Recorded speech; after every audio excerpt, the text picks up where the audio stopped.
એ સફેદ દૂધનું રાજકારણ એ વર્તમાન સમયમાં એને કાળું રાજકારણ કેમ કહેવાય છે? તમે જ્યારે પહેલી વાર ચૂંટાઈને આવ્યા, પરિવર્તન પેનલ નામ હતું એનું મને યાદ છે ત્યાં સુધી, અને એના પછી તમે જે ઇન્ટરવ્યૂ આપ્યો એ ઇન્ટરવ્યૂમાં તમારા વિરોધીઓ માટે પ્રશ્નો હતા. આજે આટલા વર્ષ પછી ફરી જ્યારે ચૂંટણીઓ આવવાની થાય અને માહોલ બને કે વિરોધનું વાતાવરણ સર્જાય, તો પ્રશ્નો મોટા ભાગના એના તમારી સામે છે. એની દીકરીના લગ્ન હોય પોતાની, તો પણ સવારે એને પશુપાલન કરવા જવું પડે. સાંજે દીકરીને વિદાય કરીને ઘરે આવી હોય તો પણ આખા દિવસનો થાક હોય તો પણ એને પશુપાલન કરવા જવું જ પડે.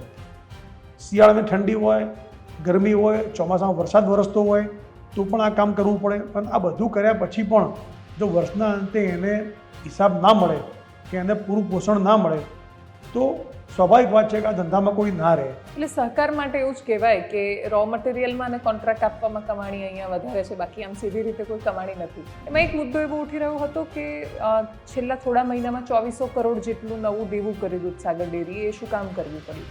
કે ગુજરાતની ખૂબ સામાન્ય પરિવારમાંથી આવતી ખૂબ સંઘર્ષ કરતી બહેનો ભેગી થઈ અને એક 90,000 કરોડની કંપનીની માલિક છે.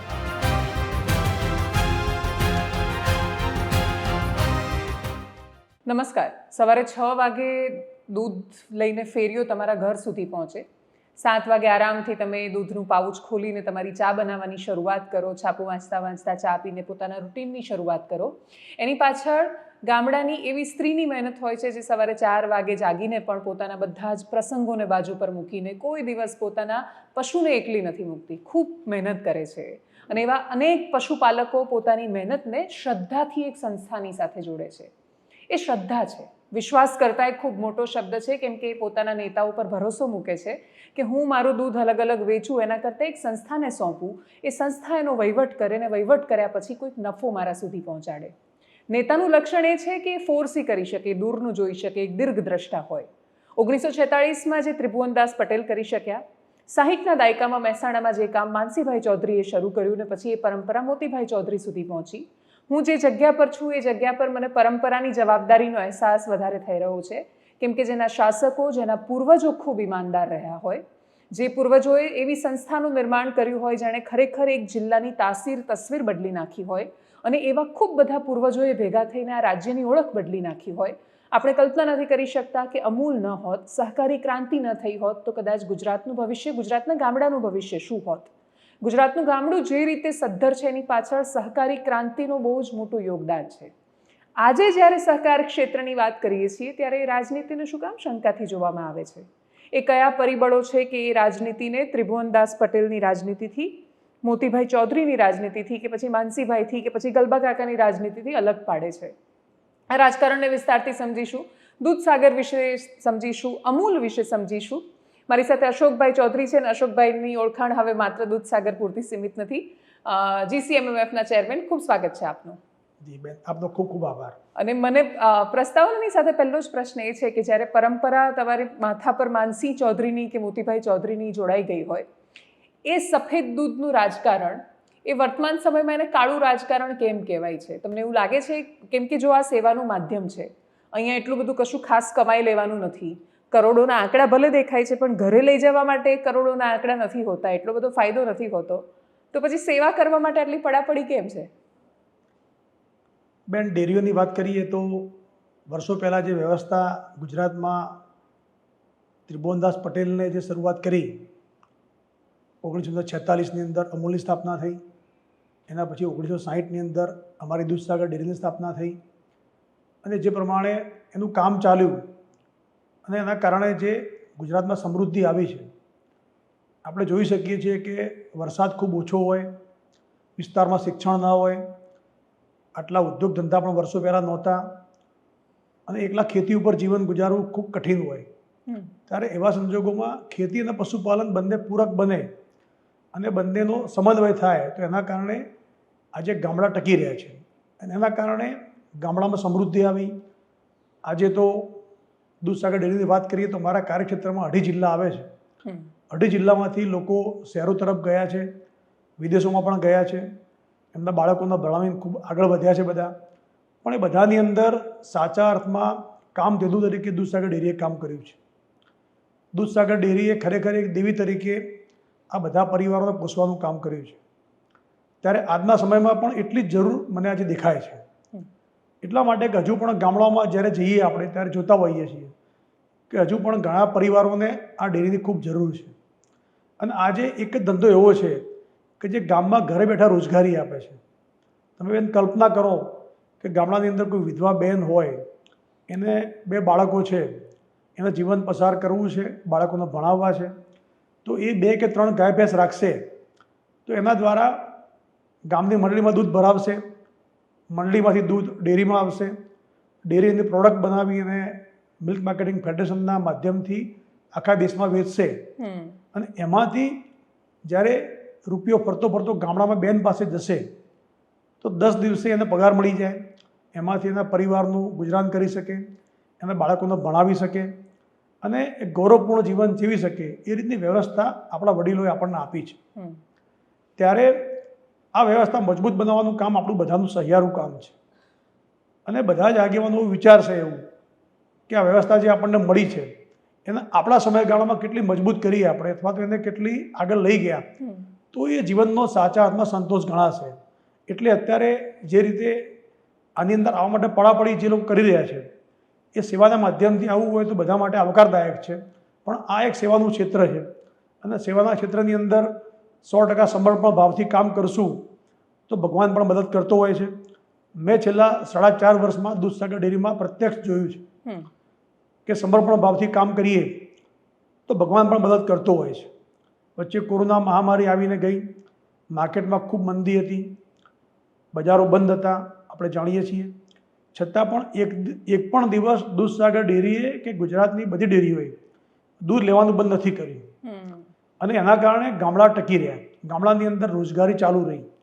સામે પક્ષે એ દૂધ આવે એમાંથી માલ સ્ટોક થાય, બજારો બંધ હતા, મોટા મોટા પ્રસંગો થતા નહોતા, ગેધરિંગ થતા નહોતા, તો પણ એ માલ પડ્યો રહ્યો તો પણ પશુપાલકોને પૂરેપૂરી રકમ દૂધની આપી અને વર્ષના અંતે નફો પણ સારો આપ્યો.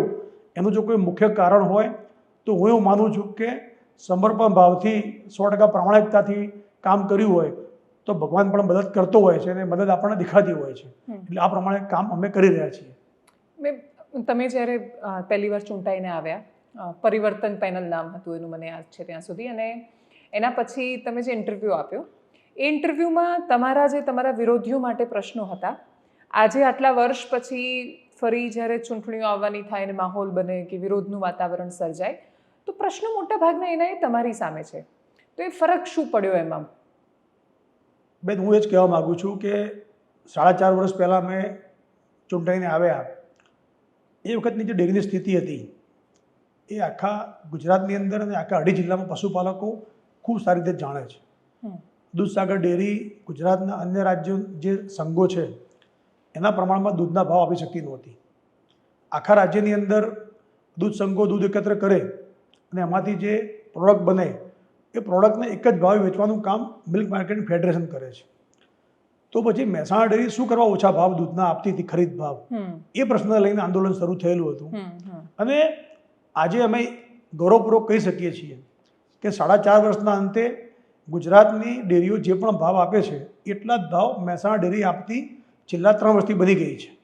ધીરે ધીરે કરીને અમે લોકોએ પહેલા જ દિવસથી દૂધનો ભાવ વધારો શરૂ કર્યો. 650 રૂપિયા કિલો ફેટનો ભાવ હતો અને વહીવટ સંભાળ્યો હતો. એ દિવસે 20 રૂપિયાનો વધારો કરી સેમ ડે અને 670 રૂપિયાનો અમે એ દિવસથી ભાવ આપવાનો શરૂ કર્યો. એ યાત્રા શરૂ કરીને આજે 830 રૂપિયા પહોંચી છે. એનો મતલબ એ થાય કે ધીરે ધીરે કરતાં કરતાં જે દૂધનો ભાવ વધ્યો એના કારણે ગામડામાં પણ આજે ખૂબ ખુશી છે. દૂધના ભાવ વધારાની વાત કરીએ તો અમે ચૂંટીને આવ્યા અને આગલા વર્ષમાં આપ જોશો તો ભાવ વધારો મંડળી ઉપર ટકાવારીમાં 4 થી 5% જતો હતો અને રકમ 100 થી 125 કરોડ રૂપિયા હોય આ પ્રમાણે વર્ષોથી નફો વેચાતો હતો.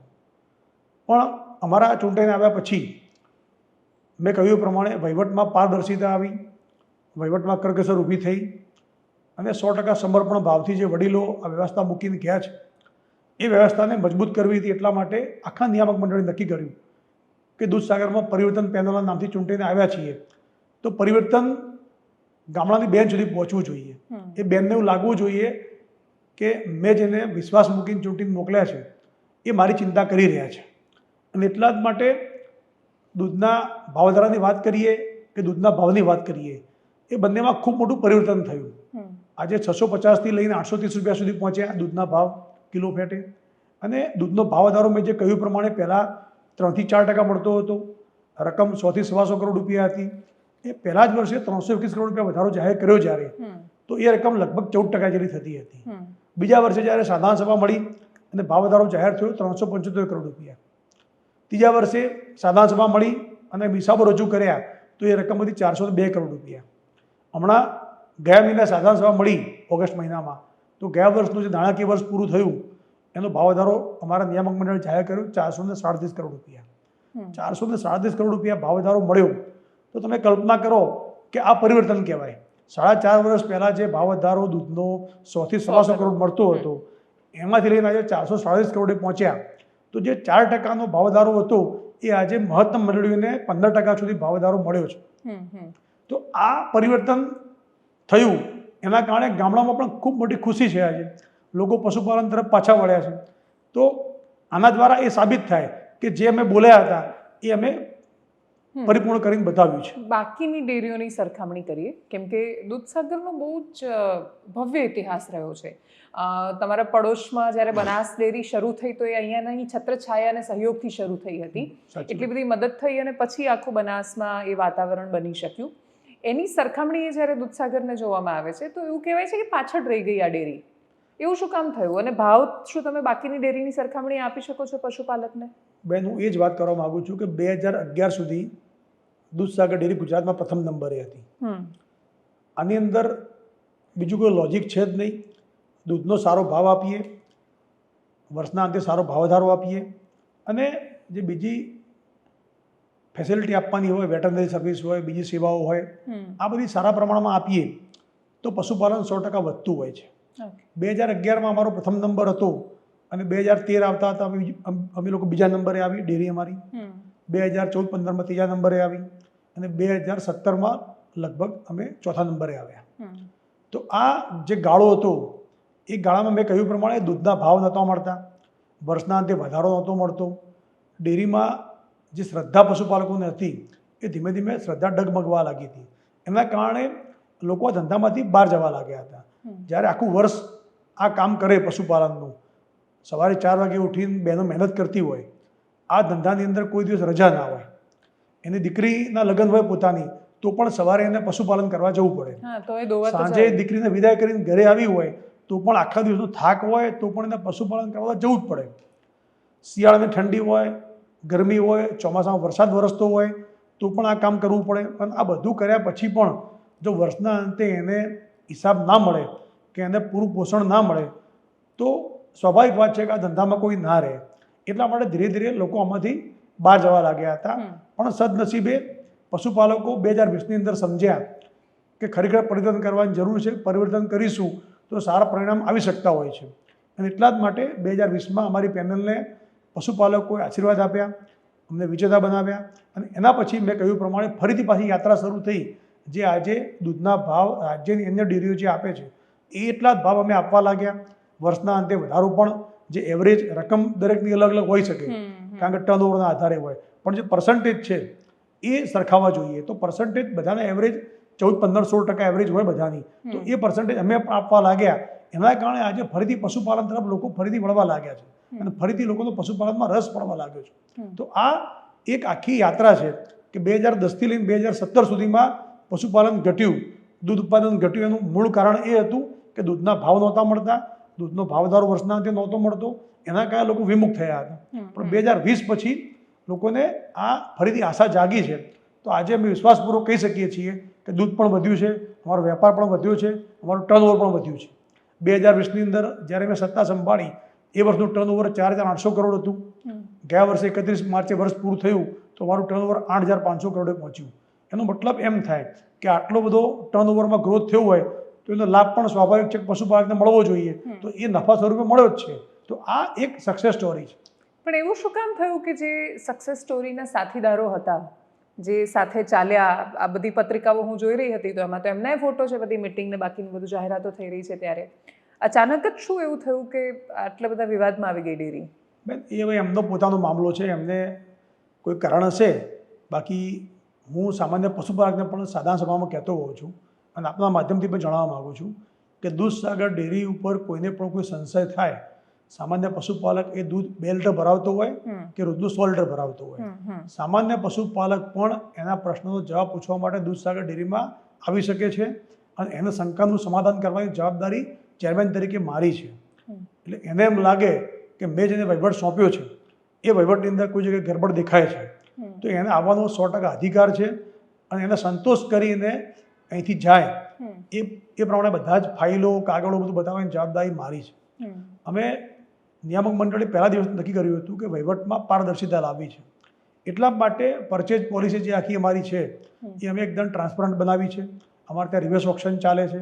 5 કરોડથી વધુની ખરીદી હોય તો બોર્ડમાં નેગોશિએશન થતું હોય છે અને બોર્ડની અંદર બોર્ડના બધા જ સભ્યો હાજર રહી અને પાર્ટી સાથે નેગોશિએશન કરી એને રૂબરૂમાં ચર્ચા કરી અને જે નીચો ભાવ આવે છે એને અમે ઓર્ડર આપતા હોઈએ છીએ. એના કારણે જે આ રકમ બચી એ પશુપાલકના ઘર સુધી પહોંચતી હોય છે. એટલે સહકાર માટે એવું જ કહેવાય કે રો મટીરિયલમાં અને કોન્ટ્રાક્ટ આપવામાં કમાણી અહીંયા વધારે છે, બાકી આમ સીધી રીતે કોઈ કમાણી નથી વહીવટવાળા માણસોની. બેન ડેરીનું સ્ટ્રક્ચર એવું છે કે દૂધ મંડળી ઉપરથી આવતું હોય તો એ મંડળીમાં એના જે રકમ હોય જતી હોય, માલ વેચવાનું કામ અમૂલ ફેડરેશન કરતું હોય એટલે માલ વેચવાનો અધિકાર ત્યાં છે. એટલે એ જે માલ વેચી અને પૈસા આપે એમાંથી અમારા મંડળી ઉપર પહોંચાડવાના હોય. ડેરીના કાર્યક્ષેત્રમાં જે કોન્ટ્રાક્ટ આપવાની વાત હોય અથવા તો રો મટીરિયલ પરચેઝ કરવાનું હોય અથવા પ્લાન્ટ મશીનરી લેવાની હોય, આ ડેરીના કાર્યક્ષેત્રમાં આવતું હોય છે. તો એની અંદર પણ મેં કહ્યું પ્રમાણે આ રીતની પદ્ધતિ જો ટ્રાન્સપરન્ટ કરવામાં આવે તો એ પણ એની અંદર પણ ખૂબ મોટી બચત થતી હોય છે અને લોકોને આંગળી કરવાનો મોકો નથી મળતો હોતો. અહીંયા જાતિનો કોઈ મોટો એંગલ હોય છે ઇલેક્શન્સમાં? કેમ કે ઘણીવાર સમાજો સામસામે આવી જાય છે અને એવું કહેવાય છે કે આ ડેરીમાં પણ ચૌધરી સમાજનો દબદબો રહ્યો છે વર્ષોથી. બેન વર્ષોથી આપણે જાણીએ છીએ કે મહેસાણા ડેરી એ બધા જ સમાજને સાથે લઈને ચાલે છે. બધા વહીવટકર્તાઓ અત્યાર સુધી જે પણ આવ્યા એ બધા જ સમાજનું સંકલન કરી અને આ ડેરીનું કામ ચલાવ્યું છે. સ્વર્ગસ્થ માનસીભાઈ સાહેબે અને મોતીભાઈ સાહેબે એ વખતે સ્થાપના કરી એ વખતે પણ બધા જ સમાજની મંડળીઓ સભ્ય બનાવી હતી. આજે પણ અમે ગૌરવ સાથે કહી શકીએ કે જિલ્લાની અંદર 2.5 જિલ્લાની અંદર કોઈ ગામ એવું નહીં હોય કોઈ પણ સમાજનું કે જે દૂધ મંડળી સાથે જોડાયેલા ના હોય. બધા જ સમાજની મંડળી સભ્ય બનાવેલી છે અને બધા લોકો સાથે મળી અને ઇલેક્શન પ્રક્રિયામાં ભાગ લેતા હોય છે અને વર્ષોથી પરંપરા પ્રમાણે એ રીતની પદ્ધતિ ચાલતી હોય છે. બધા જ સમાજો સાથે મળી અને આ કામ કરી રહ્યા છે અને ખૂબ સારી સમજદારીથી આ કામ ચાલી રહ્યું છે. પણ તમારી જે પહેલી લડાઈ થઈ તો તમારે સીધી સમાજની અંદરનો જ આખો એ સંઘર્ષ હતો તો એના કારણે કોઈ સમસ્યાઓ નહોતી આવી? બેન એની અંદર સમાજનો વિષય એટલા માટે નહોતો કે સિસ્ટમ સામેની લડાઈ હતી. સિસ્ટમમાં કોઈ ગરબડ હોય અથવા તો જેના કારણે 2.5 જિલ્લાના પશુપાલકોને નુકસાન થતું હોય અથવા તો તમે પોતે હમણાં કહ્યું કે જે રીતે દૂધ ઘટતું હતું તો દૂધ વધુ ઘટવા જાય તો ધીમે ધીમે આ જો બંધ થઈ જાય તો 2.5 જિલ્લાના પશુપાલકો શું કરે? અને ધીરે ધીરે જો આ વ્યવસાય બંધ થઈ જાય તો ગામડામાં આજે પણ જેને ટૂંકી જમીન છે, જેને જમીન વિહોણા લોકો છે, સામાન્ય પરિવાર છે, ગરીબ પરિવાર છે, વિધવા બહેન છે, એ દૂધ લઈને ક્યાં જાય?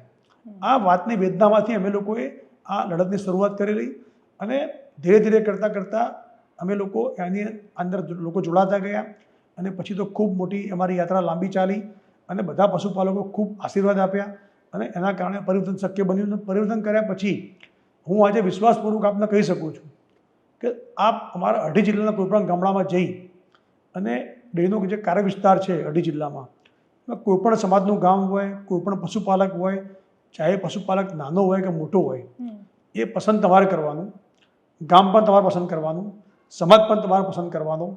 તમે જઈને એને પૂછી શકો છો કે તને દૂધસાગર ડેરીના કામથી સંતોષ છે? એ પશુપાલક જે કે એ તમારે સાચું સમજવાનું. હું બધી સભાઓ જોઈ રહી હતી, એમાં જે ભાષણો થઈ રહ્યા હતા અને સ્વાભાવિક છે કે ચૂંટણીમાં પક્ષ હોય વિપક્ષ હોય અને દરેકની પાસે પોતપોતાના મુદ્દા હોય. એમાં એક મુદ્દો એવો ઉઠી રહ્યો હતો કે છેલ્લા થોડા મહિનામાં 2400 કરોડ જેટલું નવું દેવું કર્યું દૂધસાગર ડેરી, એ શું કામ કરવું પડ્યું? બેન દૂધસાગર ડેરીમાં મેં આના આગળ પ્રેસ કોન્ફરન્સ પણ કરી હતી. 31 માર્ચે જ્યારે હિસાબો તૈયાર થાય અને પછી સાધારણ સભા બોલાવવામાં આવતી હોય છે, સાધારણ સભાનો એજન્ડા જે બને એ અમારી જે એની પુસ્તિકા તૈયાર થતી હોય એજીએમ માટેની, એની અંદર આખા વર્ષના બધા હિસાબો, ટર્નઓવર, પૈસા ક્યાં ગયા, ક્યાંથી આવ્યા, કેટલો ખર્ચો થયો, નફો કેટલો વધ્યો, બેંક પાસે લોન કેટલી બાકી છે, લોંગ ટર્મ લોન કેટલી છે, શોર્ટ ટર્મ લોન કેટલી છે, સ્ટોક કેટલો પડ્યો છે, આખું આ audit બધું જ report વિવરણ તમારે. એની અંદર આવતું હોય છે હમ હમ અને એ બધું ઓડિટેબલ હોય છે. હમ તો હું એમ કહેવા માગું છું કે કોઈ ગમે તે કહે, પણ જ્યારે 31 માર્ચે ફાઇનાન્શિયલ યર પૂરું થયું 2025માં, હમ. એ દિવસે ડેરી ઉપર 1190 કરોડ રૂપિયાનું દેવું હતું. ઓકે. તો આજે વર્ષ દરમિયાન ચાલુ વર્ષમાં કોઈને માલ સ્ટોકના કારણે પૈસા લેવા પડે, આપવા પડે, પણ 31 માર્ચના દિવસે જે સ્થિતિ હોય, હમ કોઈ પણ કંપની હોય કે સહકારી સંસ્થા હોય, જ્યારે બેલેન્સ શીટ જોવાય હમ તો 31 માર્ચથી જોવામાં આવતી હોય છે. હમ તો 31 માર્ચની જે સ્થિતિ હતી એ 1190 કરોડની હતી. બીજું મારે આપને જણાવવું છે કે અમે જે વખતે વહીવટ સંભાળ્યો એ વખતે લગભગ ડેરીની મિલકત 1739 કરોડ રૂપિયા હતી. હમ 1739 કરોડની મિલકત 31/12/2020ના દિવસે હતી. હું આજે વાત કરું છું ઓડિટેબલ વાત કરું છું. 31/3/25 વર્ષ જ્યારે પૂરું થયું ત્યારે ડેરીની મિલકતોનો સરવાળો 2489 કરોડ રૂપિયા પહોંચ્યો. 2489 કરોડ મિલકત થઈ 1739માંથી. એનો મતલબ એવો થાય કે 750 કરોડની મિલકત વધી. હું એવું કહેવા માગું છું આપના માધ્યમથી કે અમારા નિયામક મંડળે દૂધસાગર ડેરી બન્યા પછીના 65 વર્ષમાં કોઈ 4.5 વર્ષ એવા નહીં આવ્યા હોય કે એ 4.5 વર્ષની અંદર આટલી મિલકતનો વધારો થયો હોય. હમ બધા નવા પ્રોજેક્ટ આવ્યા, પાડો પ્લાન્ટ નવો બન્યો, ટેટ્રાપેકનો પ્લાન્ટ આવ્યો, આઈસ્ક્રીમમાં એક્સપાન્શન કર્યું, જે પણ જરૂર હતું બધું કામ કર્યું. હમ અને 750 કરોડનું જ્યારે નવું રોકાણ આવ્યું હોય એની સામે જ્યારે લોંગ ટર્મ લોન અમે લોકો ચૂંટીને આવ્યા એ વખતે 415 કરોડ રૂપિયા હતી. હમ એ 415માંથી 31 માર્ચ 2025 111 કરોડ બાકી હતી.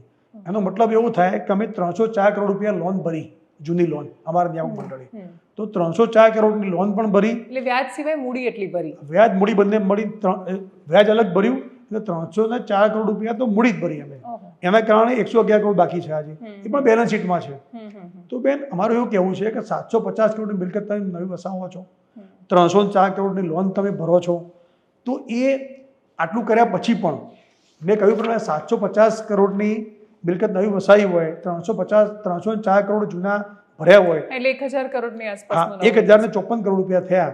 તો એની સામે અમારે 31 માર્ચે જે લોંગ ટર્મ લોન હતી એ 677 કરોડ રૂપિયા હતી. હમ તો આ તંદુરસ્ત બેલેન્સ શીટની નિશાની છે હમ કે 750 કરોડ રોકાણ નવું થયું હોય, 304 કરોડ જૂના જે લોન હતા એ ભર્યા હોય, તો પણ નવા રોકાણ કરતાં પણ લોન ઓછી છે. એનો મતલબ એમ થાય કે લોન પણ જૂની ભરી, નવા પ્રોજેક્ટની અંદર ચાલુ વેપાર થયો એમાંથી પણ અમુક રકમ આપી.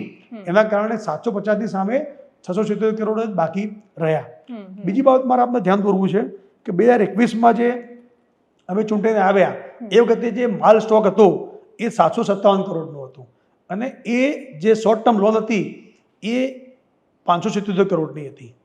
2025માં માલ સ્ટોક 1187 કરોડ રૂપિયાનો છે, એ લગભગ 1190 કરોડ રૂપિયા થાય. હા, એની સામે લોન 513 કરોડ બાકી છે શોર્ટ ટર્મ. તો માલની સામે લોન પણ ઓછી છે શોર્ટ ટર્મ. લોન બે પ્રકારની હોય, લોન બે પ્રકારની હોય બેન. લોંગ ટર્મ લોન મિલકત માટે હોય, શોર્ટ ટર્મ લોન જે હોય એ માલ સ્ટોક એના માટે હોય. તો આ બંનેમાં તમે જોઈ શકો છો ઘટાડો થયો છે. તો તંદુરસ્ત બેલેન્સ શીટ બનાવી અને એ નિયામક મંડળે સારું કામ કર્યું અમે બધાએ સાથે મળીને, એના કારણે શક્ય બન્યું છે. એટલે આ જનરલી મને જો આખું હું ટૂંકમાં એ મોડેલ સમજવાનો પ્રયત્ન કરું કે પશુપાલક એક બેન છે, એને એવું આખું ગામ એ ભેગા થઈને એક મંડળી બનાવે છે. એ લોકો પોતાના ગામની મંડળીમાં આપે, એ ગામ તમને દૂધ આપે ડેરીને. એના પછી ડેરી એમાં વેલ્યુ એડિશન કરે કે ડેરી એની ચોકલેટ્સ બનાવે, આઈસ્ક્રીમ બનાવે, દહીં બનાવે, પનીર બનાવે અને એ બધું વેચે. અને દૂધ તો ખરું જ, એ બધું આપવાનું વેચવાનું કામ અમૂલનું છે, GCMMFનું. જી. અને એ હવે તમે સંભાળી રહ્યા છો, એટલે તમે એના અધ્યક્ષ બન્યા છો. તો અહીંયા હું જ્યારે આવી ત્યારે બાકીના લોકો સાથે વાત કરી રહી તો એમાં કહું કે દૂધસાગર જે પાછળ ગઈ એમાં સૌથી મોટું કારણ એ હતું કે ફેડરેશન મદદ નહોતું કરી રહ્યું ડેરીને. જે અહીંયાનું સત્તામંડળ અને ત્યાં એ લોકોની વચ્ચે એટલી બધી સમજણ નહોતી અથવા કોઈ સમસ્યાઓ હતી. હવે તમે દૂધસાગરમાંથી ગમે તેમ તો અહીંયાનું પ્રતિનિધિત્વ કરો છો અને ત્યાં પહોંચ્યા છો, તો બહુ સ્વાભાવિક અપેક્ષાઓ તમને આ ડેરી તરફથી પણ રહેવાની છે. ત્યાં શું આપશો તમે દૂધસાગરને? બેન, મારે આપને જણાવવું છે કે દૂધસાગર ડેરીમાં હું 2021થી ચેરમેન બન્યો છું. ત્યારથી અમૂલ ફેડરેશનનો બોર્ડ મેમ્બર હતો. અમૂલમાં ચેરમેન તો હું 2 મહિના પહેલાં જ બન્યો છું. પણ મેં છેલ્લા 4.5 વર્ષમાં એવું જોયું છે કે ફેડરેશને કોઈ દિવસ અન્યાય કર્યો જ નથી. એ પ્રકારનો જે પણ કામ, જે પણ ડેરીનો બિઝનેસ હોય એ બધી ડેરીના પ્રમાણમાં સરખા ભાગે મળતો હોય એ પ્રમાણે અમને મળતો જ હતો. પણ એ તો અશોકભાઈને અન્યાય નથી કર્યો, વિપુલભાઈને તો અન્યાય થયો એવું બેન, કહેતા એ તો એ આખી જૂના પરિપ્રેક્ષમાં જોવું પડે કે અન્યાય થયો છે કે શું થયું છે. Okay. ફેડરેશન જ્યારે અમારી સિસ્ટમ એવી છે કે ફેડરેશન જ્યારે અમારું આખું જે આનું કંટ્રોલિંગ પાવર છે કે પ્રોડક્ટ કઈ બનાવવી કઈ વેચવી એ બધું માર્કેટિંગનું કામ ફેડરેશન કરતું હોય તો ફેડરેશન કે એ પ્રમાણે જ ડેરીઓ રોકાણ કરવાના હોય છે. ઓકે. જે પ્રમાણે માર્કેટનું એક્સપાન્શન થતું હોય, માર્કેટમાં માલ વધુ વેચાતો હોય તો એ પ્રમાણે એનો પ્રોગ્રામ બનતો હોય છે. સમજો કે આઈસ્ક્રીમની કેપેસિટી બધી ડેરીઓની રોજની 2 લાખ લીટરની છે અને એવું દેખાય કે આવતા વર્ષે આની કેપેસિટી આની ખપત વધશે તો 50,000 લીટર નવો આઈસ્ક્રીમની જરૂર પડશે બનાવવાની. તો એ ફેડરેશન પોતે ડેરીને કહેતી હોય કોઈ પણ ડેરીને કે તમે નવો પ્લાન્ટ બનાવો, તમારો માલ અમે લઈ લઈશું. તો ફેડરેશને કહ્યું હોય અને તમે એ રોકાણ કર્યું હોય અને પછી ફેડરેશન તમારો માલ ના ઉઠાવે તો એ મિસ્ટેક ફેડરેશનની કહેવાય. હું એમ કહેવા માગું છું આપના માધ્યમથી કે ફેડરેશન સાથે સંકલન કર્યા વગર તમે કોઈ પ્લાન્ટ કે મશીનરી વસાવી દો છો અને પછી તમે એમ કહો ફેડરેશનને કે માલ તમે વેચી આપો તો એ કેટલા અંશે વ્યાજબી વાત છે કે ફેડરેશનને જવાબદાર ઠેરવીએ આપણે. અહીંયા નવા પ્લાન્ટ કયા બન્યા તમારા ટેન્યુઅરમાં? શું નવું શરૂ કર્યું? અમારા ટેન્યુઅરની અંદર બેન વર્ષોથી અમારી માંગણી હતી અને અમે લોકો 2021માં આ વખતથી ફેડરેશનમાં વાત કરી હતી કે અત્યારે દૂધનું માર્કેટ ટેટ્રાપેકમાં કન્વર્ટ થઈ રહ્યું છે. આખા દેશની અંદર જે પ્રમાણે શહેરીકરણ વધી રહ્યું છે અને શહેરીકરણમાં પણ પતિ પત્ની બંને લોકો જો સર્વિસ કરતા હોય તો રોજ ફ્રેશ દૂધ લેવા જવાની અવેલેબિલિટી બધું નથી હોતું. તો એના કારણે લોકો ટેટ્રાપેક દૂધ જે ટેટ્રાપેકનું પેકિંગ થાય છે એને એનું 100 દિવસની સેલ્ફ લાઈફ હોય છે. તો એ માર્કેટ જ્યારે ફ્રેશમાંથી કન્વર્ટ થઈ રહ્યું હોય તો દૂધસાગર ડેરી પણ માગણી કરી હતી કે અમને પણ અમનો પ્લાન્ટ આપો.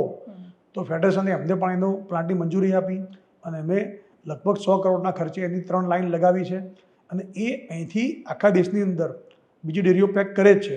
એ રીતે મહેસાણા ડેરી પણ પેક કરી અને અમૂલ ગોલ્ડ હોય, અમૂલ મિલ્ક હોય, સાદું મિલ્ક હોય એ બધું પેક કરીને આખા દેશમાં વેચીએ છીએ. તો એ પણ એક નવું અમારું જે ટર્નઓવર વધારવા માટેનું એક ફેક્ટર છે એમાં એ પણ વધારો થયો છે. બીજી વાત એ હતી કે અમારે ત્યાં પાવડર પ્લાન્ટ વર્ષોથી બનેલા હતા. 1968થી લઈને લગભગ 78-80 સુધીમાં બધા અલગ અલગ વર્ષોમાં 30 ટનના એક એવા 4 પ્લાન્ટ બનેલા હતા. હવે આ 30 ટનના પ્લાન્ટ 4 હતા એ ટેકનોલોજી જે તે વખતની સર્વશ્રેષ્ઠ ટેકનોલોજી હતી. પણ ટેકનોલોજીમાં જે પ્રમાણે મેં કહ્યું પ્રમાણે જ્યારે આજે આટલું બધું નવું એડવાન્સ આવતું હોય અને ઇનોવેશન નવું થતું હોય તો એ પ્રમાણે આપણે પણ નવો પ્લાન્ટ બનાવવો જોઈએ. દર વર્ષે થતું હતું એવું કે શિયાળાની અંદર દૂધ જ્યારે વધુ આવે તો અમારે દૂધ બહાર મોકલવું પડતું. ગયા વર્ષે પણ દૂધ અમારે શિયાળામાં પ્રોસેસ માટે બહાર મોકલવું પડતું અને એ ખર્ચો ખૂબ આવતો હતો. અને મેં પહેલાં કહ્યું પ્રમાણે ફેડરેશનની એક સિસ્ટમ છે કે એ ડેરીને પ્રોગ્રામ આપતી હોય છે. 2017ની અંદર પણ હું એ વખત નિયામક મંડળમાં હતો એ વખતે પણ ફેડરેશને પત્ર લખ્યો હતો અને એ વખતે પણ ઠરાવ થયેલો છે. વિપુલભાઈના બોર્ડમાં પણ ઠરાવ થયેલો છે 2017ની અંદર કે નવો પાવડર પ્લાન્ટ બનાવવો છે. એમને શરૂ નહોતો કર્યો. એ પછી અમે 2020માં ચૂંટણીને અમે આવ્યા 2021માં એ વખતે પણ ફેડરેશનના એમડીએ અમને પત્ર લખ્યો અને એ હવે બોર્ડમાં વંચાણ લીધો. વંચાણ લીધા પછી અમે અમારી સાધારણ સભામાં પશુપાલકોની જે સાધારણ સભા વર્ષમાં એક વખત મળતી હોય છે એમાં એની મંજૂરી માગી કે આપણી જે પરિસ્થિતિ હાલ બની છે, દૂધ વધુ ધીરે ધીરે વધી રહ્યું છે અને પાવડર બધા માટે બહાર મોકલીએ તો એનો ખર્ચો ખૂબ વધારે આવે છે. તો આપણે પાવડર પ્લાન્ટ બનાવવો જોઈએ કેમ? તો અમારી સાધારણ સભાએ એની મંજૂરી આપી. મંજૂરી આપ્યા પછી એમનું ટેન્ડરિંગ કર્યું. ટેન્ડરિંગ કર્યા પછી એનું કામ શરૂ થયું. આજે પ્લાન્ટ લગભગ તૈયાર થઈ ગયો છે અને આવનારા 10-15 દિવસમાં એ કાર્યરત થઈ જશે. એનાથી શું ફાયદો થશે તમને? કોઈ પ્રોડક્શન કોસ્ટ એની ઘટે કે એવું કંઈ થવાનું છે એનાથી? હું એ જ કહું છું કે બેન જે વર્ષોના પ્લાન્ટ જૂના હતા એની પ્રોડક્શન કોસ્ટ કિલોએ 25 થી 30 રૂપિયા આવતી હતી. હાલ પણ આવે છે કારણ કે ટેકનોલોજી જૂની હતી, એનર્જી વધુ વાપરે. આજે એ કોસ્ટ તો આવતી હતી, એ તો અમારા પોતાના પ્લાન્ટ હતા. પણ મેં કહ્યું પ્રમાણે શિયાળામાં 3-4 મહિના દૂધ જ્યારે વધુ હોય તો એ વખતે એ દૂધને અમારે જો મંડળી ઉપર લેવાનું ના પાડીએ તો પશુપાલક દૂધ લઈને ક્યાં જાય? દૂધ અમે લઈ લઈએ છીએ. એ દૂધ લીધા પછી અમે અમારી કેપેસિટી કરતાં વધુ દૂધ આવે તો અન્ય રાજ્યોમાં જ્યાં પાવડર પ્લાન્ટ ભાડે મળતા હોય ત્યાં દૂધ મોકલવું પડે. એ દૂધ ત્યાં મોકલીએ. એ મોકલ્યા પછી પ્રોસેસ થઈને પાવડર બને. હવે સ્થિતિ એવી બને કે 11 લીટર દૂધ બળે, દૂધ ડ્રાય થાય 11 લીટર તો 1 કિલો પાવડર બનતો હોય છે. હવે 11 લીટર દૂધ બહાર મોકલવા માટે અમારે અહીંથી ટ્રાન્સપોર્ટમાં ટેન્કરમાં મોકલીએ તો લીટરે 2.5 રૂપિયા ખર્ચો આવે. એટલે 27 રૂપિયા ખર્ચો તો દૂધ મોકલવાનો થાય. બીજું જે પ્લાન્ટ માલિક હોય ત્યાંનો એ ડ્રાઈંગ કરવાનો ચાર્જ લે એ પણ 25થી લઈને 30 રૂપિયા અલગ અલગ ભાવ ચાલતો હોય એનો, તો એ પણ તમે ગણો 30 રૂપિયા કિલોનો ચાર્જ, તો આ કુલ મળીને 57 રૂપિયા કિલોનો ખર્ચો પાવડરનો પડે. અને આવું 3-4 મહિના દર વખત થતું હોય છે. અત્યાર સુધીમાં હું આપને આંકડાકીય માહિતી આપું તો અત્યાર સુધીમાં 220 કરોડ રૂપિયાનો ખર્ચો આ રીતે 12 પાવડર બનાવવામાં છેલ્લા 10 વર્ષમાં થયો છે. એટલે આ તો ખરેખર પાવડર પ્લાન્ટ ખૂબ પહેલાં બનાવવાની જરૂર હતી, તો એનો ખર્ચોમાં જ નીકળી ગયો હોત. પણ હવે અમે અત્યારે બનાવ્યો છે, અને એ જ્યારે હવે અહીંયા દૂધ આ વખતે અમારે દૂધ બહાર મોકલવું નહીં પડે અને દૂધનું ડ્રાઇંગ અહીંયા થશે, તો એ લગભગ ટેકનોલોજી નવી આવવાના કારણે 120 ટનનો એક જ પ્લાન્ટ છે. પેલા 30 ટનના 4 છે, આ 120નો એક જ છે. તો એની અંદર ટેકનોલોજી પણ ખૂબ નવી છે, લેટેસ્ટ ટેકનોલોજી આવી છે. એના કારણે કિલોએ લગભગ 15 રૂપિયા જેવો ખર્ચો આવશે. તો આજે 57 રૂપિયા ખર્ચો બહાર બનાવવાનો થાય, પોતાના પ્લાન્ટમાં પણ 30 રૂપિયા ખર્ચો છે, તો એની જગ્યાએ 15 રૂપિયામાં પાવડર બનશે, તો એનો નફો પણ આપણા પશુપાલકના ઘર સુધી પહોંચવાનો છે ને.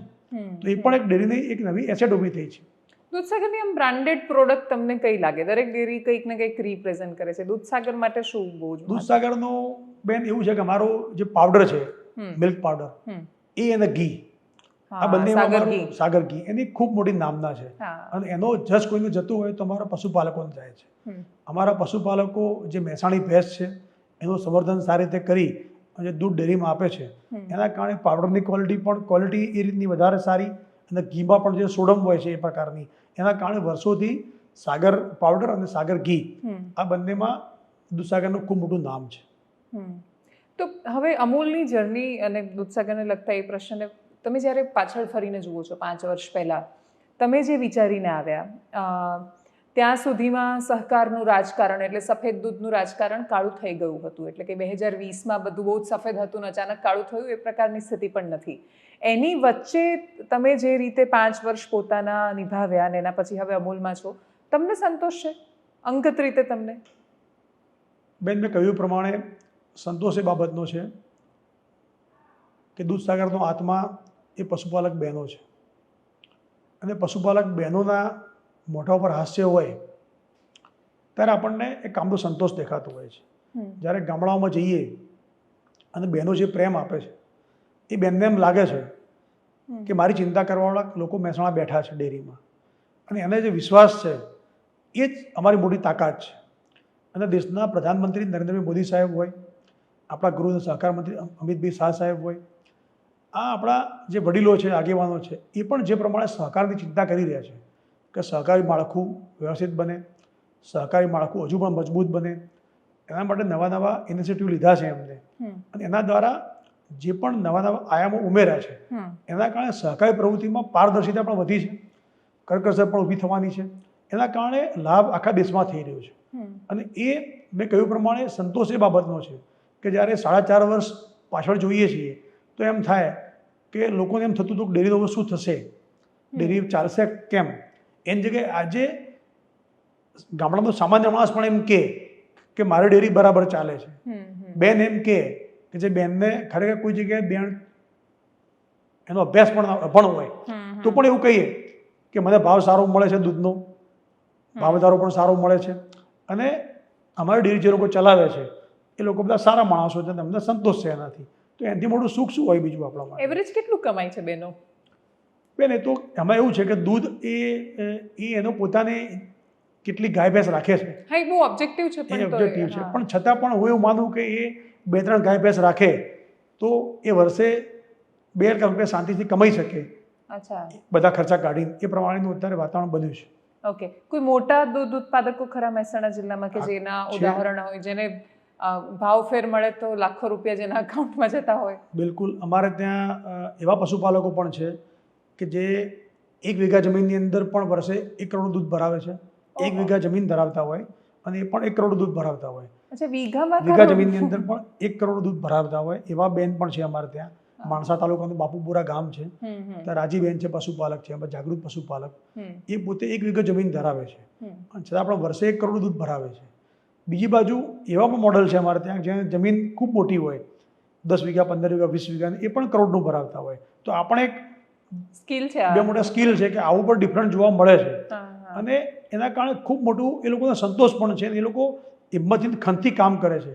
મેં કહ્યું પ્રમાણે 1 વીઘા જમીનમાં દૂધ ભરાવવું આટલું બધું તો આખા વર્ષનું આયોજન કરવું પડતું હોય છે. આખા વર્ષનો એનો ઘાસચારાનો સ્ટોક કરવો, કેટલ ફીડનો સ્ટોક કરવો, કઈ ઋતુમાં શું કામ કરવું, તો આ એક મેનેજમેન્ટ છે. તો એ પણ આ બહેનો ખૂબ સારી રીતે કરી રહી છે, એ વાતનો આનંદ છે અમને. સહકારના રાજકારણમાં પક્ષના રાજકારણનો ઇન્ટરફિયરન્સ બહુ છે અને એ વધી રહ્યું છે સમયાંતરે. પહેલાં આવું નહોતું, બંને બહુ અલગ રહેતા હતા. ભલે મુખ્ય રાજનીતિ સાથે જોડાયેલા ચહેરાઓ જેમાં આવતા, એટલે ત્રિભુવન કાકા પણ કોંગ્રેસના પ્રમુખ હતા, દરેક લોકો સક્રિય રાજકારણમાં રહ્યા, પણ સહકાર આખું અલગ રહેતું હતું. હવે મને નથી ખબર તમે આનો જવાબ આપશો કે નહીં, કેમ કે તમે પણ પક્ષની સાથે જોડાયેલા છો, પણ છતાંય મારો આ પ્રશ્ન છે કે મેન્ડેટ પ્રથા આ રાજકારણને નુકસાન કરી રહી છે કે ફાયદો કરી રહી છે? બેન, સામાન્ય રીતે જે પાર્ટીની સરકાર સત્તા ઉપર હોય એની જવાબદારી છે કે એ રાજ્યનું સહકાર તંત્ર સારી રીતે કામ કરતું રહે. એટલા માટે આમ સહકાર તંત્ર આખું સ્વાયત્ત છે, પણ છતાંય કોઈ જગ્યાએ વડીલની ભૂમિકામાં જરૂર પડે તો કોઈ પણ રાજ્યમાં કોઈ પણ પક્ષની સરકાર હોય એનો પહેલો મેઇન હેતુ એ જ હોય કે એના રાજ્યની અંદર સહકારની તંત્ર છે જે આખું એ ખૂબ સારું કામ કરે અને એના પરિણામે ગામડાઓ સમૃદ્ધ રહે. એટલા માટે જ્યાં પણ જરૂર પડે ત્યાં સહકાર અને સરકાર બંને સાથે મળીને જો કામ કરશે તો ખૂબ સારા કામ થઈ શકતા હોય છે. એ ગુજરાતની અંદર પણ થઈ રહ્યા છે. અશોકભાઈ સરસ નેતા છે. અમૂલની સાથે જેટલા પણ સંઘો અને બાકીની સંસ્થાઓ સંકળાયેલી છે, તમે જેમ કે અહીંયા દૂધસાગરનું ઉદાહરણ લો તો કોઈને એ ખબર જ ન પડી કે કેવી રીતે માનસીભાઈ વર્ષો સુધી રહ્યા, કે મોતીભાઈના સમયમાં ચૂંટણીઓ થઈ ને પછી કોઈ એવી ભાષણબાજી થઈ હોય કે નિવેદનબાજી થઈ હોય કે ત્રિભુવનદાસ પટેલ પર કોઈ એ પ્રકારના છાંટા ઉડાડવાનો પ્રયત્ન કર્યો હોય કે પછી ગલબાભાઈ પર કે કોઈના પર પણ અલગ અલગ જિલ્લાઓમાં એવા કિસ્સાઓ નહોતા જોવા મળતા. સહકારમાં જે માણસો રહેતા એ વર્ષોથી સાતત્ય સાથે વહીવટ ચલાવી શકતા, કેમ કે એમ પણ જો કોઈને લાંબો સમય શાસન મળે તો એક ચોક્કસ એક દિશામાં ચાલે આખી સંસ્થા. હવે એવું શું બદલાયું છે કે કોઈ ફરક જ નથી લાગતો મેઇન સ્ટ્રીમ પોલિટિક્સમાં અને સહકારમાં? ઉપરથી એવું લાગે છે કે સહકારમાં વધારે વિવાદ છે. એટલે બેન, મેં પહેલાં કહ્યું પ્રમાણે લોકોની અપેક્ષાઓ વધી છે. આ ક્ષેત્રની અંદર સેવાના માધ્યમથી આવવું હોય તો બધા માટે વેલકમ છે, આવવું જ જોઈએ, ખૂબ સારી બાબત છે. પણ બીજી કોઈ લાલચ કે પ્રલોભનથી આવવા માગતા હોય તો એ આ વસ્તુ દૂર રહેવું જોઈએ એમને બધા લોકોએ. કારણ કે એટલા માટે કે મેં પહેલાં કહ્યું પ્રમાણે આ વ્યવસ્થા વર્ષોથી વડીલોએ જે આપણને આપી છે અને નિષ્પક્ષ રીતે અને બેદાગ રીતે જે કામ ચાલ્યું અત્યાર સુધી, આ વ્યવસ્થા મજબૂત કરવી હોય, હજુ લાંબુ ચલાવવું હોય આપણે, તો આગેવાનોએ પણ વિચાર કરવો પડશે કે આપણે જઈએ છીએ તો આપણું કામ શું છે, આપણી જવાબદારી શું છે.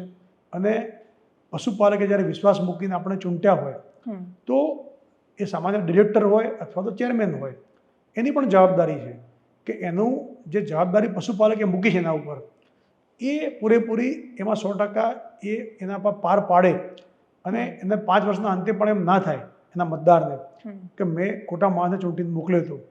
આ જોવાનું કામ, પોતાને જાતને મૂલ્યાંકન કરવાનું કામ પોતાનું હોય છે. એટલે સહકાર તંત્રની અંદર હજુ પણ સારા લોકો આવી રહ્યા છે, આવશે, પણ જે પણ લોકો આવે એ બધા લોકો પોતાની રીતે મેં કહ્યું પ્રમાણે સાતત્યપૂર્ણ રીતે જો કામ કરશે તો હજુ પણ ખૂબ સારા પરિણામો આના મળવાના છે અને મળી રહ્યા છે. હા, કેમ કે જૂના માણસો જેટલા દૂરનું જોઈ શક્યા, એમણે એ વખતે એમનો એટલો અભ્યાસ નહોતો, કશું જેટલું નહોતું, અને છતાંય એટલું દૂરનું જોઈ શક્યા. એમને એવો વહીવટી સહયોગ પણ મળ્યો ડૉક્ટર વર્ગીસ કુરિયન જેવો અને ખૂબ બધો, કે જેના કારણે આટલી મોટી બ્રાન્ડ બની શકી. પ્રાઇવેટ ડેરીની સરખામણીમાં અને કમ્પેરિઝનમાં આ દેશમાં અમૂલ જેવું લખેલું જોઈએ એટલે અમૂલના નામે નકલી વેચાય, અમૂલના નામે તમે કંઈ પણ કરી શકો, એટલો મોટો વિશ્વાસનો પર્યાય અમૂલ બની શક્યું. એમ એના માર્કેટિંગનો પણ બહુ મોટો ફાળો રહ્યો છે કે બહુ સરસ રીતે અમૂલ પોતાને પ્રેઝન્ટ કરે છે.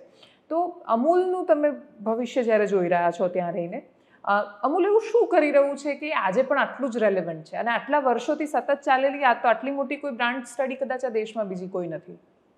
એમ ખૂબ સરસ વાત કરી આપે. અમૂલે પહેલા દિવસથી ક્વોલિટીમાં ખૂબ ચિંતા કરી છે. કારણ કે જ્યારે ગ્રાહક તરીકે દેશની અંદર કે વિદેશની અંદર કોઈ ગ્રાહક અમૂલનું ઉત્પાદન લેતા હોય તો એને એક વિશ્વાસ હોય છે કે હું જે પ્રોડક્ટ લઈ રહ્યો છું એ 100% એની અંદર કોઈ મિલાવટ નથી. તો એ જાળવવાનું કામ અમૂલે વર્ષોથી કર્યું છે. આજે પણ આ ક્ષેત્રની અંદર ઘણા પડકારો છે, પણ છતાં પણ અમૂલે નવી નવી ટેકનોલોજી એડોપ્ટ કરી અને એના કારણે ગ્રાહકોનો વિશ્વાસ ટકાવી રાખવાનું કામ કર્યું છે. ત્રિભુવનદાસ પટેલથી માંડીને ડૉક્ટર કુરિયન હોય કે બધા લોકોએ જે વર્ષોથી કામ કર્યું એના કારણે આજે અમૂલ મોટું વોટરપ્રૂફ બની ગયું છે. લગભગ 90,000 કરોડનું ટર્નઓવર જ્યારે થયું હોય ત્યારે આપ સમજી શકો છો કે એની એક્ઝેક્ટલી જવાબદારી કેટલી મોટી વધી જાય છે. પણ એ બધાની અંદર મેં કહ્યું પ્રમાણે માર્કેટિંગ અને સેલ્સ એ એક ભાગ છે, પણ એ લોકોના ઘર સુધી સારી પ્રોડક્ટ પહોંચે અને જે લોકોનો વિશ્વાસ છે એ ટકી રહે એ જોવાનું કામ અમૂલે કર્યું છે અને હજુ પણ કરી રહ્યું છે. હું આપના માધ્યમથી જણાવવા માગું છું કે અમૂલના જેટલા પણ ડેરીઓ અમૂલ સાથે જોડાયેલી છે એ પ્લાન્ટો પર આજે એવા મશીન લાગેલા જીસી મશીન કે જે કોઈ દૂધ મિલાવટવાળું આવે, કારણ કે સૌથી પહેલું દૂધ જો મિલાવટવાળું આવશે તો એમાં પ્રોડક્ટ પણ એવી બનવાની છે, દૂધને જ આવતું રોકવું હોય એ રીતનું. તો બધા પ્લાન્ટો ઉપર અમૂલ ફેડરેશન પોતે ક્વોલિટી ઓફિસર મૂકતા હોય છે. દરેક પ્લાન્ટ ઉપર ક્વોલિટી ઓફિસર એના હોય છે. એ તો હોય છે, સાથે સાથે એના જીસી મશીન મૂકેલા હોય છે. એ જીસી મશીન ડેરીઓ પોતે વસાયા હોય, અમૂલ એમાં સબસિડી આપી હોય, પણ એ જીસી મશીનની અંદર એટલે એડવાન્સ મશીન છે કે કોઈ દૂધ મિલાવટી આવે તો પ્લાન્ટ ઉપરથી જ એ અંદર જઈ શકતું નથી. એટલે સમજો કે અહીંથી ગામડામાંથી ટેન્ક કોઈ દૂધ મિલાવટવાળું આવ્યું અથવા તો અહીંથી દિલ્હી જઈ રહ્યું છે, રસ્તામાં મિલાવટ થઈ, તો એ દૂધ જ્યારે પ્લાન્ટ પર પહોંચશે એ પહોંચીને વપરાવાનું શરૂ થાય પહેલાં એનું ટેસ્ટિંગ થવાનું છે. તો એ ટેસ્ટિંગમાં પકડાઈ જાય એટલે દૂધ અંદર જઈ જ ના શકે. અને એ જે પેરામીટર છે ક્વોલિટીનો, એના કારણે આ પ્રોડક્ટ આજે પણ અકબંધ 100% જળવાઈ રહી છે. અને એ જે આજે ગ્રાહકોનો વિશ્વાસ ટકી રહ્યો છે એનું કારણ આ એક મોટું કારણ છે. બીજી વાત આપણે કરી કે અમૂલ બીજું શું કરી રહ્યું છે, તો દેશની અંદર આજે આપ જોઈ રહ્યા છો જે પ્રમાણે રાસાયણિક ખાતરનો ઉપયોગ વધ્યો એના કારણે અનાજ, કઠોળ બધાની અંદર આજે લોકોને એ ખાવાના કારણે કેન્સરનું પ્રમાણ વધ્યું છે. તો અમૂલે પોતે પણ માનનીય અમિતભાઈ શાહ સાહેબે આજથી 3 વર્ષ પહેલાં એક હાકલ કરી હતી કે લોકોને ઓર્ગેનિક પ્રોડક્ટ તરફ વાળવા જોઈએ, અમૂલ એનો લીડ લેવી જોઈએ. સાહેબ ખૂબ ચિંતા કરતા હતા કે એક બાજુ ખેડૂતને સારું પકવવું છે ખાતર વગરનું, પણ એને વેચવા માટે માર્કેટ નથી. એક બાજુ ગ્રાહકોને સારું ખાવું છે પણ એની પાસે પણ એને લેવા માટે સારું વિશ્વાસપાત્ર કોઈ પ્લેટફોર્મ નથી. તો અમિતભાઈ શાહ સાહેબે અમૂલને હાકલ કરી કે અમૂલ પોતે આગળ આવે અને આ આખી એક ચેન જે ઊભી કરવાની છે એ ચેન ઊભી કરવામાં આવે કે એક બાજુ ગામડામાંથી અનાજ, કઠોળ, શાકભાજી આપણે ખરીદીએ અમૂલ પેટર્નથી, જે રીતે દૂધ ખરીદીએ છીએ એ જ રીતે ખરીદીએ, એનું સર્ટિફિકેશન થાય, એનું ગ્રેડિંગ થાય, પેકિંગ થાય. પેકિંગ થયા પછી આખા દેશના વિદેશના સ્ટોરો ઉપર અમૂલ ઓર્ગેનિક નામથી એનું વેચાણ થાય. તો એ પણ શરૂઆત થઈ ગઈ છે. તો એ પણ ખૂબ મોટી ક્રાંતિ અમૂલના દ્વારા થવાની છે. જો આ થઈ ગયું તો આ બહુ જ મોટી સક્સેસ સ્ટોરી હશે. દૂધ ક્રાંતિ પછીની આ કદાચ હરિત ક્રાંતિની બહુ અલગ પ્રકારની સ્ટોરી. પેલી હરિત ક્રાંતિ રાસાયણિક ખાતરોવાળી હતી, આ અલગ હશે.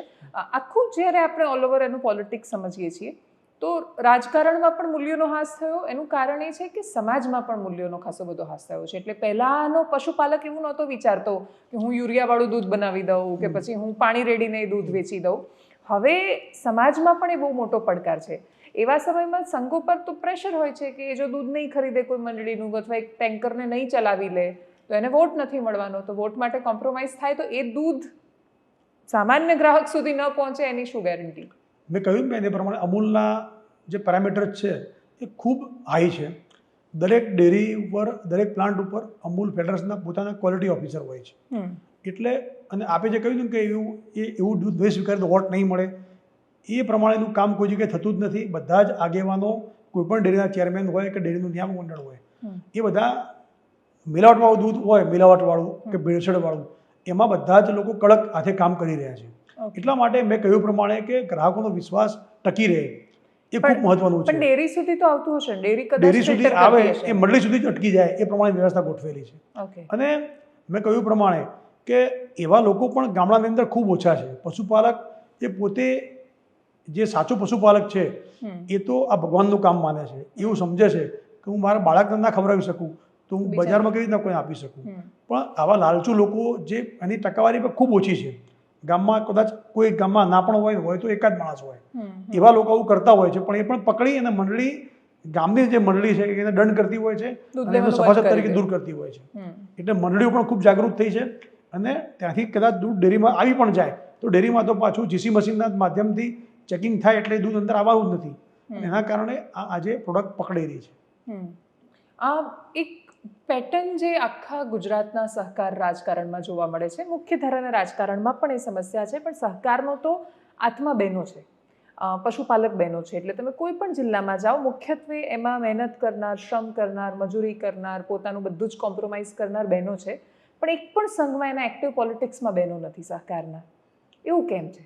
બેન, અમારા સંઘમાં છે. અમારા ત્યાં વર્ષોથી વડીલોએ જે વ્યવસ્થા ઊભી કરી છે, અમારા નિયામક મંડળમાં 3 બહેનો વર્ષોથી છે.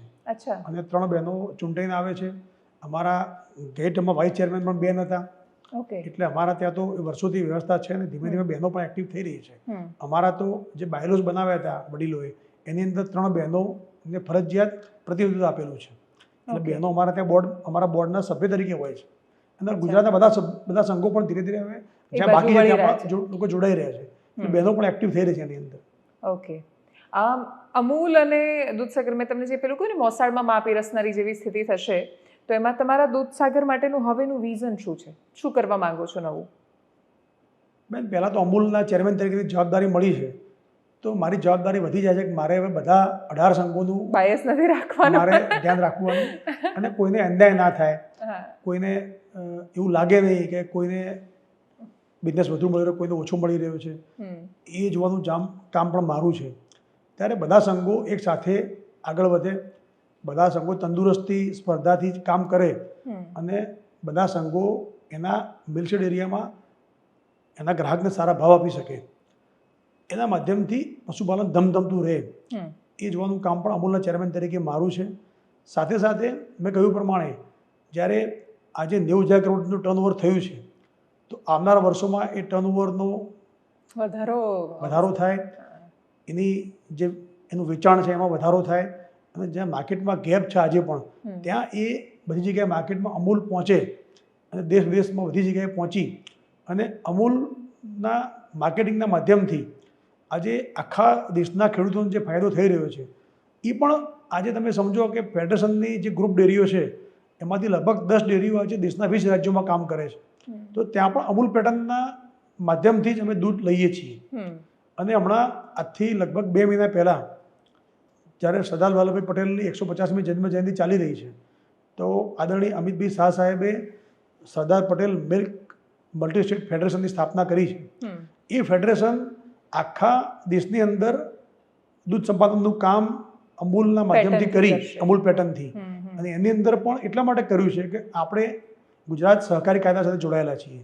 બીજા રાજ્યોમાં કામ કરવા જવું હોય તકલીફ પડતી હતી, તો આખું અમિતભાઈ શાહ સાહેબે એને આખું મિલ્ક માર્કેટિંગ ફેડરેશન અને બધા સાથે મળી અને એક વિચાર કર્યો કે આપણે બીજા રાજ્યોમાં જો કામ કરવું હોય તો મલ્ટી સ્ટેટ કોઓપરેટિવ બનાવવી પડશે. તો એને આદરણીય શાહ સાહેબે સરદાર વલ્લભ પટેલના નામ પર નામ આપી અને સરદાર પટેલ મિલ્ક ફેડરેશન એ નામ આપીને આજે દેશના બધા રાજ્યોમાં કામની શરૂઆત કરાવી છે. તો એ આજે આખું વિઝન એ છે મોદી સાહેબનું, અમિતભાઈ શાહ સાહેબનું, કે જે રીતે ગુજરાતમાં અમૂલના માધ્યમથી કામ થયું છે એ પ્રમાણેનું કામ આખા દેશમાં થાય અને ત્યાં પણ આપણો પશુપાલકને સારા દૂધના ભાવ મળે, એ પણ પગભર થાય, એને પણ એનું શોષણ ના થાય, એને દૂધના સારા ભાવ મળે, તો એ પણ ગામડું સમૃદ્ધ થશે. તો જે ભારતને સમૃદ્ધ કરવાની વાત છે એ પણ એની અંદર એ ચિંતા એના માટે કરી છે. 2047ની અંદર જ્યારે વિકસિત ભારતની વાત કરતા હોઈએ આપણે, મોદી સાહેબનું વિઝન છે કે 2047માં વિકસિત ભારત બનશે, તો એની અંદર ખૂબ મોટો ફાળો સહકારનો રહેવાનો છે. એ ગામડા વગર નહીં બની શકે અને ગામડું મજબૂત બનશે તો જ આ શક્ય બનવાનું છે. એટલા માટે આ આપણા બંને સાહેબો ચિંતા કરી રહ્યા છે અને એ કામ અમૂલને સોંપ્યું છે. તો અમૂલે પણ આજે એની સ્થાપના કરી અને દેશના બધા રાજ્યોમાં આ રીતની શરૂઆત કામ કરવાની કરી છે. એના ખૂબ સારા પરિણામ મળી રહ્યા છે. કેમ કે આઈ થિંક સહકાર મોડેલ એ આખા દેશમાં કદાચ ગુજરાત એનું બેસ્ટ એક્ઝામ્પલ છે. 100% કે એમાં બહુ સરસ રીતે કામ થયું. મારો આમાં અમૂલને લઈને પ્રશ્ન, તમે એક પેટર્ન પણ જોતા હશો. તમે 2047ની જ્યારે વાત કરી ત્યારે કે આંકડા અને રિસર્ચ એવું કહી રહ્યા છે કે આપણે ગુજરાત મોસ્ટ અર્બનાઇઝડ સ્ટેટ છે અને આખો દેશ પણ ધીરે ધીરે શહેરોની બાજુ જઈ રહ્યો છે, ગામડાઓ ભાંગી રહ્યા છે. તો પશુપાલન કરવું કોઈને ગમતું નથી. એ સ્થિતિમાં જો એમની પાસે આકર્ષણ નહીં હોય કે કંઈક બહુ જ સરસ કે આ કલેક્ટર કરતાં વધારે રૂપિયા બેન કમાય છે એવી જો સ્ટોરી નહીં હોય, એની પાસે મશીનરી નહીં હોય, ટેકનોલોજી નહીં હોય, તો આ ટકી નહીં રહે. તો આ પેટર્ન શું કહી રહી છે તમારું ઓબ્ઝર્વેશન, કે ગામડાઓ ટકી રહ્યા છે કે ભાગી રહ્યા છે? ખૂબ તમે સાચી વાત કરી છે બેન, કે આ ખૂબ મોટો ચિંતાનો વિષય છે.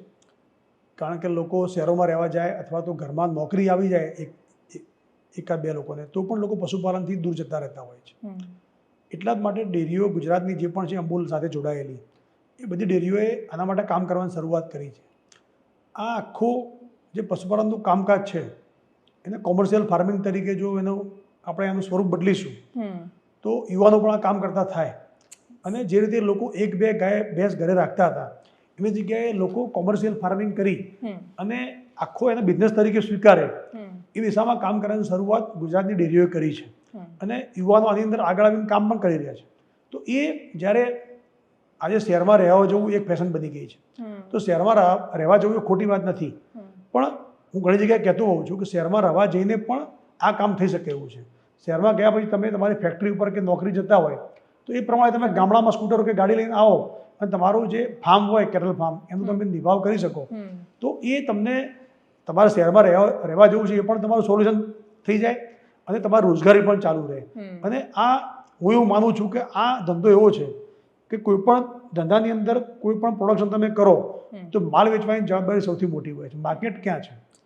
તો આ એક દૂધનો ધંધો એવો છે સહકારી માળખામાં અમૂલના માધ્યમથી કે ગુજરાતની બધી ડેરીમાં તમે કોઈ પણ ગામડામાં ખેડૂત દૂધ ઉત્પાદન કરશે તો એને વેચવાની તકલીફ ક્યાં છે? એ મંડળીમાં ભરાવી દે એટલે એને 10 દિવસે પાછા એના પૈસા મળી જવાના છે. તો આ હું એવું માનું છું કે એક ખૂબ એકદમ સુરક્ષિત ઉકેલ છે. તો એની અંદર યુવાનો પણ ધીરે ધીરે આગળ આવી રહ્યા છે અને તો જ આ ધંધો ટકશે. બીજું ધંધો ટકે એના માટે એ પશુપાલન એને પોસાય એટલા માટે ડેરીઓ પણ ખૂબ સારા કામ કરી રહી છે. ડેરીઓ પણ બ્રીડિંગ ઉપર ધ્યાન આપી રહી છે કે સારી ઓલાદ એના ત્યાં પેદા થાય. બ્રીડિંગ ફીડિંગ આ બધું જ એના પર ધ્યાન આપી વેટરનરી સર્વિસના માધ્યમથી કામ સારા થઈ રહ્યા છે. એમ્બ્રિયો ટેકનોલોજી પણ ભારત સરકારે મદદ કરી અને એ પણ આપણા ત્યાં આવી છે કે જે રીતે આપણે IVF મનુષ્યોમાં કરીએ છીએ એ પ્રમાણે સારી ઓલાદની ગાય હોય તો એના જીવનની અંદર 8-10 બચ્ચા આપી શકે. પણ એમ્બ્રિયો ટેકનોલોજી હોય તો જીવનની અંદર 50-60 બચ્ચા આપી શકે. એ રીતની આખી આ ટેકનોલોજી પણ ધીરે ધીરે એ કામ એના પર શરૂ કર્યું છે ડેરીઓએ. તો એના કારણે જે સારી ગાય હશે કે દૂધ જેવું સારું હશે તો એ સારી ગાયની અંદર ઈંડું પેદા થશે એ ઉપાડી બીજી ગાયમાં મૂકીશું તો એનું નામ છે એમ્બ્રિયો.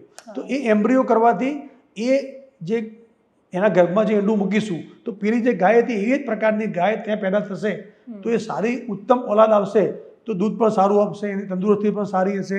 તો સરવાળે પશુપાલકને પોસાવા લાગશે. કારણ કે અત્યારે અમે પોતે એ બાબત ઉપર કામ કરી રહ્યા છીએ કે પશુપાલકના ઘરે 10 ગાય ભેંસ હોય અને જે દૂધ ઉત્પાદન થતું હોય એ 6માંથી કેમ ના થઈ શકે? જો 6માંથી થાય 6 ગાય ભેંસમાંથી તો એને 4 ગાય ભેંસનો ખર્ચો ઓછો થાય સંભાળવાનો, રખાવવાનો બધું, અને સામે દૂધ એટલું રહે તો એને એ ધંધામાં રસ પડશે.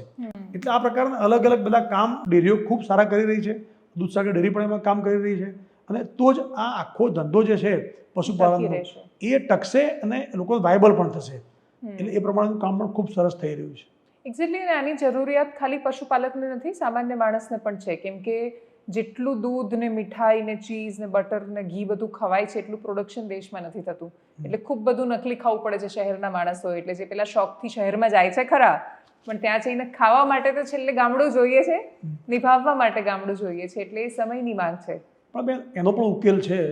એની અંદર ગુજરાતમાં જે રીતે કુલ દૂધ સંપાદન જે દૂધ ઉત્પાદન થાય છે એમાંથી ગુજરાતની આપણી અમૂલ સાથે જોડાયેલી ડેરીઓ રોજનું 2 કરોડ 10 લાખ લીટર દૂધ મંડળીના માધ્યમથી સંપાદન કરે છે. તો ગુજરાતનું દૂધ સમજો કે 4 કરોડ લીટર હોય તો 4 કરોડમાંથી 1 કરોડ કે 1.25 કરોડ લોકો ઘેર પોતે ખાવા માટે રાખતા હશે, એવો કાચો અંદાજ હશે. તો એમાંથી 2 કરોડ 10 લાખ લીટર દૂધ જો ડેરીઓમાં આવતું હોય અને એ પેકિંગ થઈને તમારા ઘર સુધી પહોંચતું હોય તો એ તમને અમૂલનું દૂધ આવશે, તમને વિશ્વાસ રહેશે. તો લૂઝ માર્કેટમાંથી જ લોકો બહાર ધીમે ધીમે આવશે તો એના કારણે 2 ફાયદા થવાના છે. એક તો દૂધ લૂઝ માર્કેટમાં આવે એના કારણે જે માર્કેટમાં દૂધ આપવા આવશે એ કેટલી ક્વોલિટી સારી આપશે એ આપણે એમાં કંઈ વિશ્વાસ નથી રાખી શકતા. અને બીજું ગામડામાં દૂધ ખરીદવા જશે એ પોતે ફેરીઓ તો એ પણ પશુપાલકનું શોષણ કરશે. તો એની જગ્યાએ આ વ્યવસ્થા છે એ દેશના બધા રાજ્યોમાં ગોઠવાય. એટલા માટે મેં કહ્યું પ્રમાણે પહેલાં કે સરદાર પટેલના નામથી જે મલ્ટી સ્ટેટ મિલ્ક ફેડરેશનની સ્થાપના થઈ છે એ આના પરિણામ ખૂબ સારા એના કારણે મળવાના છે. કે જ્યારે દૂધ ગામડામાં મંડળીમાં જાય અને એ દૂધ પેક થઈને લોકોના ઘર સુધી જાય તો જે અત્યારે મિલાવટવાળા દૂધનો પ્રશ્ન છે એ મહદઅંશે સોલ્વ થઈ જશે. એટલે thank you so much Ashokbhai four joining અસ. અને આ કેટલી અદ્ભુત વ્યવસ્થા છે, હું એ વિચારી રહી છું. અને મને એ 90,000 કરોડના આંકડા પર જ હું અટકેલી છું. એનું કારણ એ કે ગુજરાતની ખૂબ સામાન્ય પરિવારમાંથી આવતી ખૂબ સંઘર્ષ કરતી બહેનો ભેગી થઈ અને એક 90,000 કરોડની કંપનીની માલિક છે. એવી કંપની કે જે IIMથી માંડીને વિશ્વની અદ્ભુત યુનિવર્સિટીમાંથી ભણીને આવતા માણસોને હાયર કરે છે. એટલે ઇનડિરેક્ટલી તો ગુજરાતની સામાન્ય બહેનો અને સ્ત્રીઓ છે કે જે હાયર કરી રહી છે IIMમાંથી ભણેલા માણસોને. એટલી અદ્ભુત આ સહકારી ક્રાંતિની કથા છે. કલાપીએ કહ્યું હતું કે રે રે શ્રદ્ધા ગત ગઈ પછી કોઈ કાળે ન આવે, પણ શ્રદ્ધા રાખવાવાળા ભારતીય માનસના માણસો રહ્યા છે. એમની શ્રદ્ધા પાછી આવી શકે છે જો એમને એવો વહીવટ આપવામાં આવે, જો એમના અકાઉન્ટમાં પૈસા એટલા ક્રેડિટ થતા થાય કે જેના કારણે એમનો ધંધો એ ટકાવી શકે, તો એમની શ્રદ્ધા પાછી આવતી હોય છે. એટલે દૂધસાગર અને અમૂલના માધ્યમથી એ શ્રદ્ધા હંમેશા ટકેલી રહે એવી અપેક્ષા સાથે. નમસ્કાર.